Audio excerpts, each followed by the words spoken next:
All right. As far as the injuries go, McCole has the illness to his abdomen. He's getting better, but not back yet. Two people in concussion protocol are Lamons and JuJu, and then Scantling is just sick. He's got an illness. So Frank is back, which is a positive.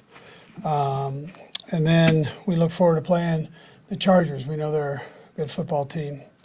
They're getting some of their players back. We realize that, and so we'll we'll have a good week of practice, getting ready for them starting today. Time's yours. With JuJu and understanding that he is in the concussion protocol, Coach, what's your outlook for him this week? Yeah, I mean, you take it day by day, but we'll be cautious with it. We're not going to do anything that you shouldn't do according to what the data shows, so, and how he feels. As a league, with the things that happened this year around, with the Tua situation, all that stuff, how much more cognizant are you guys of this than maybe you were 20 years ago when you started doing this? Yeah, listen, I think the league does a great job. The one thing that amazes me about the league is they don't shy away from situations. So as tough as it can be, some people turn their back on things. I don't think the league does that. And this has been one of them. I mean, the time that we've spent at the owner meetings on protection for players, safety, in particular concussions, and soft tissue injuries. So I think it's come a long way. I think it will continue to develop as the helmets get better and the rules, the guys get used to the rules and the officials get used to officiating it and so on and so forth. So. Coach, one of the things, just kind of following up on what you were just describing, Bill Belichick, I believe on Monday or Tuesday, talked about being able to utilize a challenge after the 2-minute warning. I believe you're on the competition committee. What are your thoughts on that? And I think it's coming from some of the missed calls that the officials may have missed over the weekend. Yeah, I'm on the coaches committee, not the competition committee, but we deal with that stuff. I don't have one way or the other. I haven't talked to Bill, so I mean, but normally if he says something, he's put some thought into it, and it's normally a pretty good idea. So, it's maybe something we look at in the offseason. Coach, on Sunday, you mentioned a MRI for Wiley. I guess he's back to practice, so everything was okay with his elbow. Yes, yes. They braced it. You'll see him. He has a brace on it, but he feels pretty good. Coach, I know you guys have always been aggressive, and we've asked Dave this a couple of times when he's been available. Dave told you like to be aggressive on the returns and everything when it's possible, but is the game evolving to where the kickers, the punters, the coverages are so good that,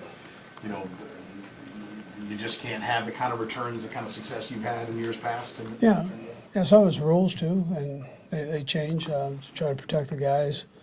There are a lot of injuries that have taken place in the kicking game, so they move that around. Now, Dave's a good one to talk to because he's on that committee where they talk about all that stuff. So, but I still think it's a viable part of the game, and I still think you make plays there when you have the ball, the opportunity to block, tackle. I mean, those fundamentals become very important on special teams. The return, your blocking in space has to be very good. That takes skill and work. So, and we need to get better at it. Sorry, does your philosophy change with the way Patrick has evolved and as effective as he's been? Do you okay, we want to be aggressive now, we can dial back a little bit because we've got a guy that we really trust at under center? Maybe in certain cases. It'd be whatever situation, specifically if I say no and we do something, then I look like a fool up here. But, there's certain times when you're going to be a little bit more aggressive than others. Andy, how did Clyde take his lower amount of playing time the other night? And what'd you tell him about that and his role going forward? What I love about Clyde is Clyde wants to play, so I wouldn't expect anything less than that. How he handled it, though, was like a pro, but he wants to play. And I would think less of him if he didn't want to play. So it's the way that rotation goes. It's a crazy thing because we don't go in thinking that. But because of the way the series worked, short series here, and he gets in for 3 plays and he's out. We don't have that many 3 and outs as an offense, and he happened to be one of them. So the numbers got skewed, and it's kind of what happened with Pacheco. Before that. So, well, we're working through it, and it's not because of his ability. I mean, that's not. A different health and safety issue from concussions, but SoFi Stadium's turf has been in the crosshairs a lot. Where do you stand on artificial turf, natural grass? Yeah, listen. I mean, I prefer natural grass. I've listened to all the studies, the density studies. I've seen all the different compounds that they put into the thing. I still like grass, natural grass. The way our league does it. I mean, I've seen some fields that I'd probably go get, let's go artificial on, but for the most part, the guys that take care of these fields in the league do a nice job. And the grass fields, I'm saying. And the turf, I mean, they make it as good as they can possibly make it with the turf stuff, with the artificial turf. But I would prefer regular grass. Coach, I was going to follow up on Adam's question about the running back situation. It was reported that you all had interest in Benjamin before the Texans cleaned him off of waivers. But looking at that, if that were to be the case, and they can comment on that particularly, but if you were to bring another running back in, what's that say about Ronald Jones and his ability to be able to make the active list? Yeah, I didn't hear anything about that, so I honestly don't know anything about it. I know Brett looks at everybody, but I never heard that. I mean, we're good with what we have right there. So is there any, what does he need to do, I guess, to see the field? I know we haven't seen him play. Yeah, so Ronald's a capable player, obviously. And it's the number, it all started back in training camp. I mentioned that a couple of weeks ago. So when you kind of lose out on the spot, now you got to wait till somebody, gets banged up or sick or something of that sort, and until you get in. I mean, you're not going to dress more than 3 of them normally. And but we feel very comfortable with him being in there too. So. It sounds like MVS might be okay, but today you'll be rolling with Watson, Tony, and Moore. Just how confident are you in the depth of the receiver? Yeah, we're good. We're good. We've got a couple other guys. You've seen Kemp up in a few weeks. Not this past game, but 2 before that. So we know he can do it. Yeah, I mean we're fine.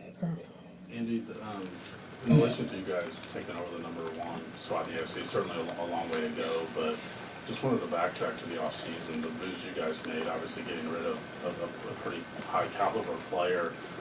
Can you recall having a conversation with the team as far as, hey, the end goal doesn't change when you make a move like that? I mean, or was it just a natural Yeah, thing? Or? you know what, Sam? I think the players know how we roll, and you don't really have to say that. And I'm glad he's having a good year. I mean, that's great for the National Football League. It's great for him and his family. So I'm happy for him, and that's the way we approach it. But we also have good players, and Brett does it as well as anybody. I'm finding people and bringing them in that he thinks will fit in the offense, defense, and special teams. So we have full trust in him as a coaching staff. But the guys that we've had here, man, we've loved having, and we want them to be able to make a living doing it and make as much money as they possibly can doing it. So if they go somewhere else, they go somewhere else, and then we'll get what we need and go roll. We're sitting here in the middle of November. You guys have had a couple of dogfights with the AFC West teams already this year. But if you win this game, you're 3 games clear of the Chargers. Are you surprised that that's how the division is shaken out so far this year? Well, you're right at that time where, I mean, these games are so important. It's important for the Chargers, it's important for us, Denver, and the Raiders likewise. So that's the time of year you're in. And you got to make sure that you batten down the hatches, man, and get things, detail your work, and don't leave anything uncovered there. So. Last one, Herbs. Coach, on JuJu Smith-Schuster, obviously there's a lot of controversy around that hit. Have you heard from the league clarifying whether it was a shoulder-to-shoulder hit or was it helmet-to-helmet hit? No, I mean, I heard from the officials, but I haven't heard from the league yet. They'll give us our report here. Would you hear from the official? It was shoulder to shoulder Or you talking about what? during they the told game. you at the time? Yeah, at the game. Is it standard for the league to, and something, since that's become a big talking point around, is it standard for the league to reach out to you, or is that the kind of thing you have to reach out to them to get some kind of input? And well, it goes both ways. Yeah, it goes both ways. But we we have a form that we can fill out and ask questions. So Great, thanks, Coach. yeah, okay.